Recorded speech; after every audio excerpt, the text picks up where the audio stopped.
Nasaksihan ng 1st Marine Brigade ang historic na MOU signing para sa camp transformation sa Barira, Maguindanao del Norte.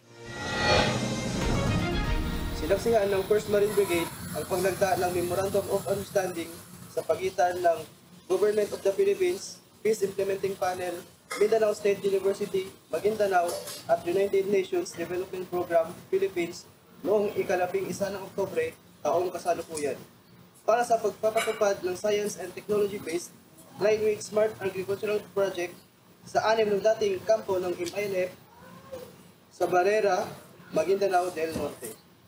Ang inisyatiba ay hinimok ng Camps Transformation Plan at ng Camps Transformation Investment Program na may pagtuon sa paglinang ng Climate Smart Agricultural, partikular sa Camp Abu Bakar.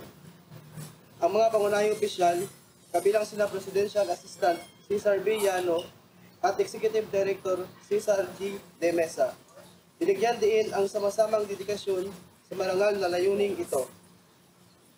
Ang 1st Marine Brigade ay pinarangalan na maging bahagi ng pagbabagong paglalakbay na ito tungo sa hinaharap kung saan ang mga kampong ito ay umunlad bilang maunlad, mapayapa at matalinong klima ng pamayalang agrikultural.